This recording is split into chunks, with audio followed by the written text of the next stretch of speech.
Here's Brody Brazil. So we've got a little problem on the south side of Chicago. Actually, we've got maybe up to 1 billion problems. I mean, and first, let's begin with the renderings. This is the 78. This got leaked a couple weeks ago, but fully and officially released more like several days ago. What the White Sox want to do at the 78. This is this 60-plus acre site on the South Loop. It's right on the Chicago River. What an optimal place to build the new home of the White Sox. You're only 2.5 miles north of where the stadium currently sits. You don't have to relocate. It's nothing like that. You would get to move into among the most pristine land in Major League Baseball if you can make it happen. Now, these renderings came out. Everybody got excited. Why wouldn't they? It's got the tributes to the original Comiskey Park, the pinwheels and the fireworks out there in center field. You can see the Willis Tower. I imagine most of the Chicago skyline. How could anybody not be excited about this? And obviously, White Sox fans are like, oh, finally, we get something that surpasses what the Cubs have always had with Wrigley Field. Now you'd have Chicago with Wrigley in the north and this ballpark at the 78 in the south. And what a game changer for the White Sox in terms of just their future. And again, think about taking a water taxi from downtown, the heart of Chicago, just right along the river right there. It can dock right next to the stadium, take you to the game. Unreal, right? I mean, I think this would move into the top 5, maybe even top 3 ballparks across the country almost instantly if it got built. But there's just one thing, actually $1 billion of a thing here. We've now recently found out the cost of these renderings and how the White Sox want it all to come together. Their owner, Jerry Reinsdorf, is reportedly preparing to ask Illinois for $1 billion to fund construction of the stadium. Now, this report comes from Crain's Chicago business several days ago. Now, consider this. The White Sox want $1 billion to do the whole stadium. The entire Baltimore Orioles, not their stadium, but the franchise and the TV network they own, MASN, which also has the rights to the Nationals game, all of that just sold entirely for $1.725 billion. Almost twice as much. But you understand the perspective here. The White Sox are asking for $1 billion. An entire team just sold for $1.725 billion. Here's the piece from Yahoo News that says, quote, Reinsdorf and Kurt Bailey, president of the related Midwest real estate firm, they're the ones that want to develop this land, this neighborhood, the 78, will reportedly seek the public funds by making the long-disputed argument that the state's investment in a stadium will bring in billions more in private investment in the surrounding area. So you know the whole deal. Help us now, and we will help you over the next 10, 20, 30 years. And there's also this other thing. There's a couple different ways the White Sox want to generate and eventually collect this revenue. This is the interesting part here. They're seeking to claim the revenue of a pre-existing 2% hotel occupancy tax and extend it decades beyond 2034 when it was supposed to end, when the Illinois Sports Facilities Authority's outstanding bonds were on track to be paid off. What kind of bonds were supposed to be paid off? Well, the ISFA currently exists to pay off the 2003 renovation of the Chicago Bears Soldier Field. So they don't even exist in terms of the White Sox necessarily, but they've still got a ton of money to pay off. Now the White Sox want to start taking money from that. By the way, Guaranteed Rate Field, I read the other day, still has about $50 million to be paid off by taxpayers in the state of Illinois.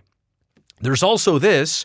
Reinsdorf would also reportedly like Illinois to create a tax overlay district for the 78, the neighborhood property, that would turn over the state's portion of sales tax generated in the area, estimated to be around $400 million over an undisclosed period of time. Finally, this project apparently needs a total of $551 million in funds for infrastructure to support the stadium CTA red line stop, street improvements, etc., which Related Midwest would cover up front. That's very generous, and be repaid eventually by the city of Chicago.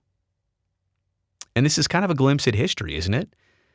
Jerry Reinsdorf did this exact same thing of pointing towards the city of Chicago, the state of Illinois, to try and get public money to build what was then new Comiskey Park.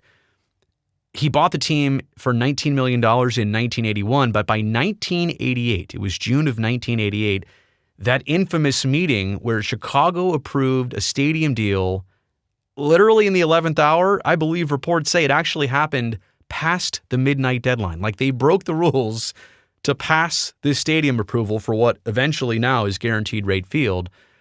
But it took that long until the very end, and Chicago gave the White Sox and gave the Reinsdorf family exactly what they wanted. They were threatening to move to Tampa, right? Just like the Giants once did. I know the Mariners were in talks. A couple different teams were threatening to all go to Tampa. Well, none of them eventually did. Tampa got the Rays as their own team, but the White Sox in the late 80s were poised, at least outwardly, they were pointing their attention to going to Florida. So this is kind of a repeat of history. Here we go again. Like these are my takeaways from this entire situation. Number one, it's kind of a formula. You release the renderings. The public gets enticed. How could they not want this ballpark? Everybody's talking about it. There's buzz. And then there's the ask.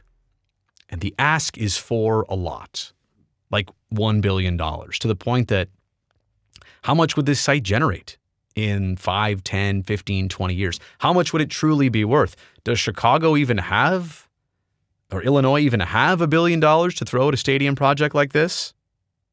And all of a sudden, patience is tested. And then the White Sox talk about relocating somewhere else. And remember, they are a two-team Major League Baseball market, just like the situation with the Oakland A's right now.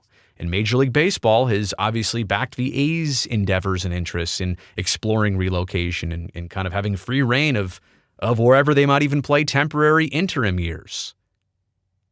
So the White Sox are very aware of that precedent in this situation. And so now patience is tested, and they'll play the negotiation game with Chicago and the state of Illinois. And this is just an ugly pattern for baseball fans.